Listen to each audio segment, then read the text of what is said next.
So this is my overview of everything we did for our adaptation of This Is Going to Hurt. All the things that I can think of that I did for my research and just breaking everything down. So the first thing I'm going to talk about is advertising. So we looked at advertising and promoting your production at a fringe festival and how to do it and different forms of advertising and marketing. And we looked specifically at t-shirt printing, and we had a session where we did where we printed our design onto a t-shirt plus our college logo, which is important because then you know the company. In our case we did our college, but you know the company that is putting on the production, so you can, if you see another show that you like, buy them in a few years time, you'd be like, oh, I remember they did that one the previous year, so we'll go see that.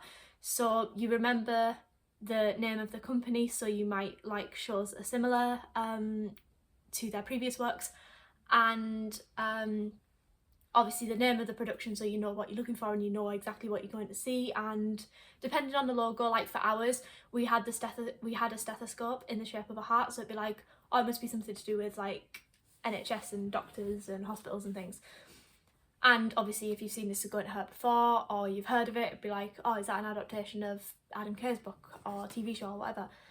But yeah, that was a good experience. We all worked together and helped each other out with making sure all the stencils were straight and stuff, so it was kind of like a good sort of team bonding experience as well,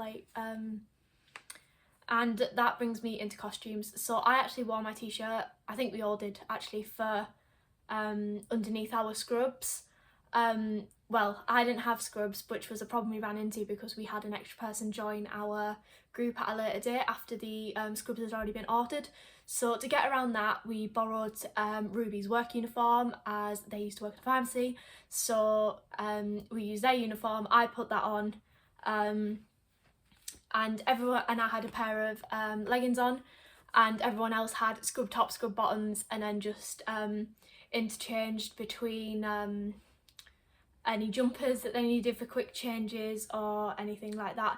And for me, costume was a big thing because I had a t-shirt, I had a flannel shirt to play Harry, I had a jumper to play one of the patients, I had the Ruby's pharmacy top to play nurses and to play Adam while he was at work, and I had a sweatshirt to play future Adam when he had at the start and end. And obviously we were all wearing scrubs or something similar, so we used props to distinguish who was who. Like I had a file to show that I was a nurse. I kept taking my file on and off that was at the side of the stage, with all my scripts and swing maps and stuff in it.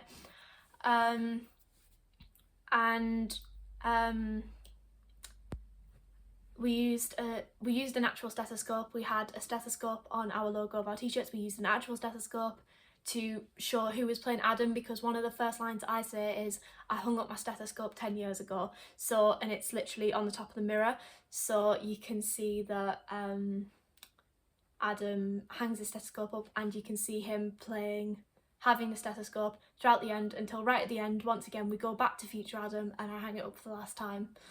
And we used hospital set, we used different sets in the hospital to show that it was a hospital. So like for a bed we had like benches and then a couple of blocks as a headboard, which was another problem we ran into because we forgot the blocks for our final performance. We forgot to put the blocks in, so to get around that we did it without them. We just had Caden stand a little bit closer to the bed that Ruby was sat on, and just to make sure they didn't fall back or anything. And lighting and transitions were a big part of the This Is Going to Hurt performance that we did. So lighting, we had a mix of warm and cold to sort of like create a more natural lighting, more like hospital lighting, to create that sort of environment that the audience were in. And the transitions, we used mirrors. We used mirrors to transition between scenes to make sure the audience were aware that the scene was changing, and we intertwined it so that we could hand the stethoscopes between people on stage. I think there was only one instance where we switched it off stage, so everybody was who was on stage at that point was either becoming Adam or was Adam, and passed it on to the next person. For example, in the coffee meal scene between Katrina, me and Grace, Katrina was Adam during that scene and it was me next for a monologue.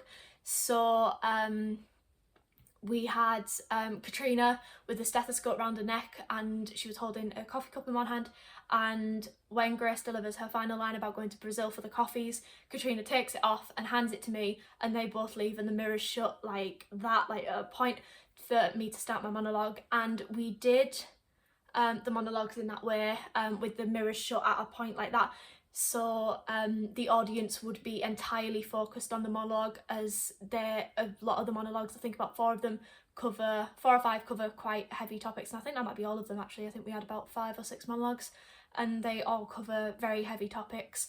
The only difference was for the end, so everyone could be on stage at the same time and we sort of walked down the middle of them, and it was easier to change following the C-section scene prior to the quitting, where we were all stood in the line delivering our final lines and ending the performance.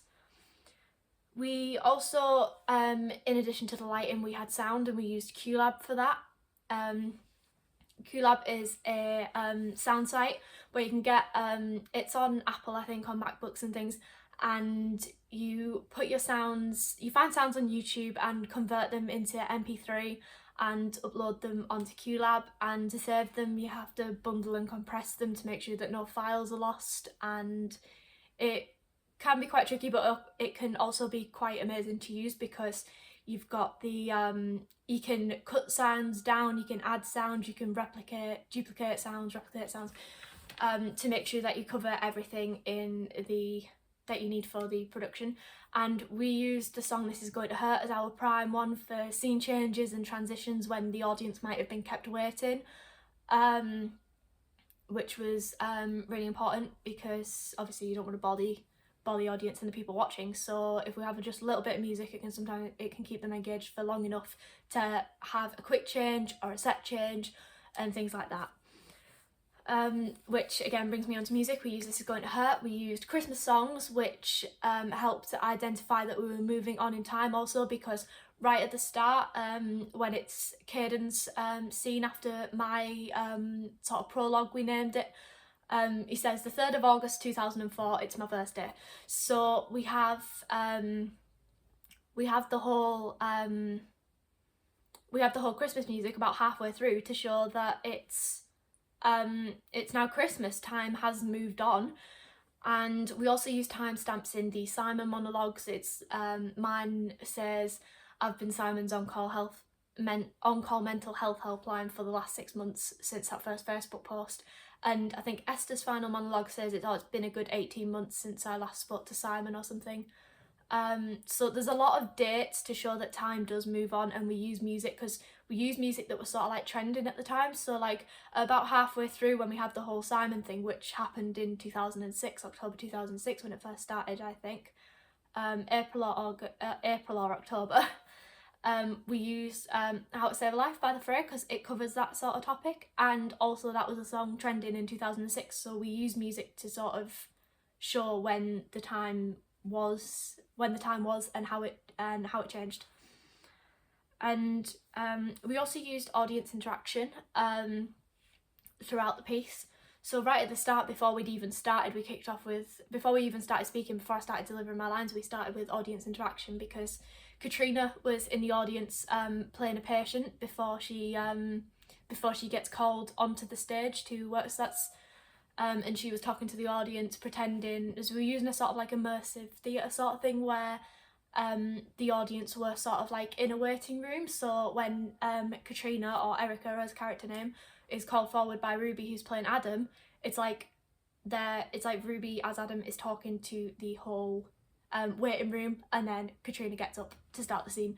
So it's all like that they're part of it as well, so trying to make it like a immersive experience, I think that's what the name is. And also with audience interaction, you also have River.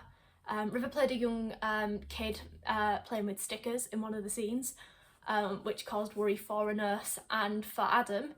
And after that scene is over, River runs into the audience and she gives some of the audience members stickers before running around to start another scene. which I think also keeps them engaged while we're trying to sort scenes out, open and close mirrors, move mirrors around, because one of the mirrors did have a bit of a wonky wheel, so I struggled moving it anyway. I don't know about anybody else, but gives more time for the scenes to the set to change and the scenes to be ready for the scenes to start. And also we looking at the fringe checklist. We stepped away from naturalism with the C-section scene, because we didn't just want it to be a load of sound effects, people talking over everybody and leaving the audience like, well, we know something bad's happening, but what's happening? So we decided to make it more of a unnatural experience, and we had the ear ringing noise, and we had a lift. We looked more into Frantic Assembly, and different things that they did, for example, there's like a lift, we found a video, it was like a lift from the Curious Incident of the Dog in the Night Time, which was like a Frantic Assembly sort of thing. So we thought we'd use like a lift, and I played the patient that was on the table, so I was carried off, and that allowed me to get changed for the final scene because I had to swap jumpers. And we used red ribbon to symbolise the blood, and it was all a bit chaotic, which kind of is the point of the scene. It's meant to be a chaotic environment. We did change that a little bit. Because like we said, our original idea was everyone shouting over the top of each other, creating like a really chaotic, really dramatic scene, just for then it to all be calm, and we sort of go into our final scene but still with a little bit of tension. But we decided to step more towards Frantic Assembly to keep the audience more, and we had no one talk, so it's more the audience thinking what's happening, rather than them all just hearing a load of chaos, and then we come back in the final scene and explain it. And also I had to change one of the scenes because I decided to change the scene, and I spoke to a couple of other people and they agreed that it didn't really bring anything to the story. We had a scene that was called The Audit, which is in the script in practical, is right at the end, and we wrote this for Esther when Esther joined our group a little bit later, and I didn't like it. Honestly, I didn't like the way I'd written that scene. I didn't like it at all. It was just a monologue, because we were like, right, we'll give Esther one scene and one monologue as Adam, and we had stickers where Esther was Adam for the scene, and then for the monologue we had The Audit, but I didn't like it. I didn't like that scene at all. And after speaking to a couple of other people in the group, they agreed that we could have done something a little bit more that contributes more to the story. So we decided to give her the finale of the Simon, sort of like the Simon element, because Simon's used as not only an awareness for male mental health issues and things like that, also to show that time is moving on, because that is where all the timestamps are in all the Simon monologues. That is where the timestamps are, and we left them all as monologues so people wouldn't get distracted by the scenes behind them. It is just entirely focused on Simon and Adam and that monologue and that issue. So we decided to swap Esther's monologue out from The Audit to the Simon finale, and that definitely made a difference, because the story ended on my pocket dial scene. If we didn't have that, and it wouldn't have concluded Simon's story, and you wouldn't have never known what happened to Simon. So we thought that brought out a better ending and a better story than The Audit was, which was just Adam talking about how idiotic the people are that he works with. So that is why we changed one of our scenes. We also changed in Coffee Mayo, which is me, Katrina and Grace. We had a bit where Katrina comes back as Adam with the coffee mugs, and we all take a drink of the Costa mug at the same time before Grace delivers a line about going to Brazil for the coffees. But we decided to take that out because we decided to play it another way of Grace being like, did you go to Brazil for these because now they're cold, sort of thing. So like, you took ages, so they're going to be cold, so I'm not drinking that. So that was our thinking with that, but we took it out. But that was looking at our blocking and staging. We looked at, we got given a sheet about blocking and staging, and we just we went with a couple of things that we thought we could use to create a powerful performance and contribute more to the story. And we used, like I said, we sort of used an immersive theatre where it was like, I think that's what it's called, immersive theatre, where the audience are literally part of the set, because they were sat in the waiting room, and then Ruby comes forward, calls out Erica's name, Erica comes forward, the next scene begins. And we also used emphasis on power dynamics with the scene with Mrs. W, where Ruby played Mrs. W, and Mrs. W was more upstage, River was downstage, and it was like Mrs. W was shouting orders to Adam, following him around with her voice, and playing that sort of awkward patient that no doctor wants to come across. Which also sort of worked at the start as well. We had sort of a power triangle at the start, because it went River, Caden, and then Ruby at the top of the apex, and Ruby was obviously the more powerful character in that scene because she's like barking, Mrs. W's barking orders at River as Adam. But that changed because obviously Caden goes to stand behind Ruby like he's filling in paperwork and support the set, because the set wasn't very stable. But at the start, yeah, that definitely works. And we also decided to use the empty chair method to show that Simon as a character, but he's not played by anyone, he's not really there. So it's more about it's more about how you would visualize Simon as being and what state he'd be in, and his mental health recovery. And that we also thought that using that would show a big part of the themes, which is obviously the male mental health journey, because obviously it also shows with Simon not being a character that's not really there, and the chair doesn't have anybody sat on it or anything like that. It shows that mental health is invisible. You can't see when someone's not okay, you can't see when they are okay, like and that was the main thing that we wanted to bring across.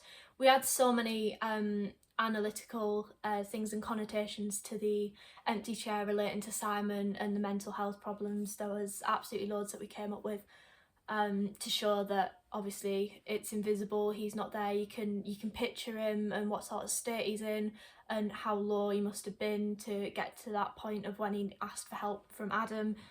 And like it's a heavy subject, so we also didn't want to put any actors into a very, very vulnerable position with playing the character of Simon either. And we thought also, with it being an empty chair, we can keep going with the monologues, so we're not having anything taken away from the scene, and it is completely purely focused on Adam and the monologue and the empty chair, which was used during the pocket dial scene, because it is probably... The pocket dial scene was a bit of a weird one to put in, because that was the one we had the empty chair on, but it was also, it hit like a really high point where we're like, as what has happened to Simon, to his pocket dial me. So it went a bit like that with tension. So I think that was the best scene to put it on.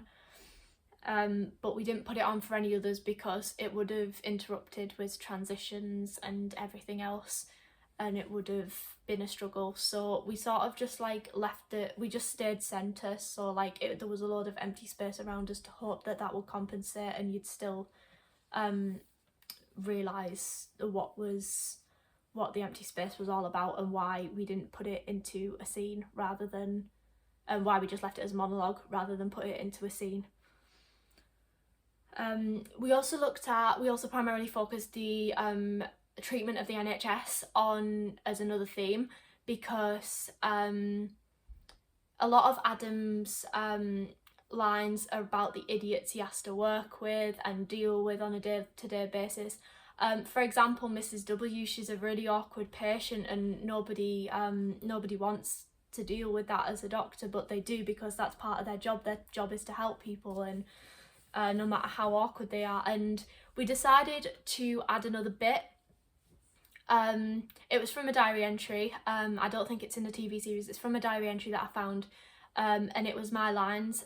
So to show that it wasn't just one NHS worker that gets all the aggravation from patients, we put it as one of my characters. I was playing a nurse, Hermione, and we had Caden as a character shouting at a nurse saying, "This is ridiculous. I've been over here. I've been waiting for over an hour. I pay your wages. I pay your salary," and Hermione shouts back at him asking for a raise. And it just shows like the stress that the NHS workers face, and it's not just one person that gets all the aggro from patients. It's also nurses, it's doctors, it's loads of different people get different aggravation, and it's not always necessary. And we got the idea of showing that through because we found In the Thick of It, which was a show that's on at the Ark in Stockton Theatre, and it's about two actors having their patients in a waiting room, which is similar to what we did, and they pick on people in they had audience members in like a waiting room similar to what we had when we did ours, and they look at the mistreatment of NHS workers in a comedic way, which is what we were trying to convey with the whole "I pay your wages, can I have a raise then" sort of thing.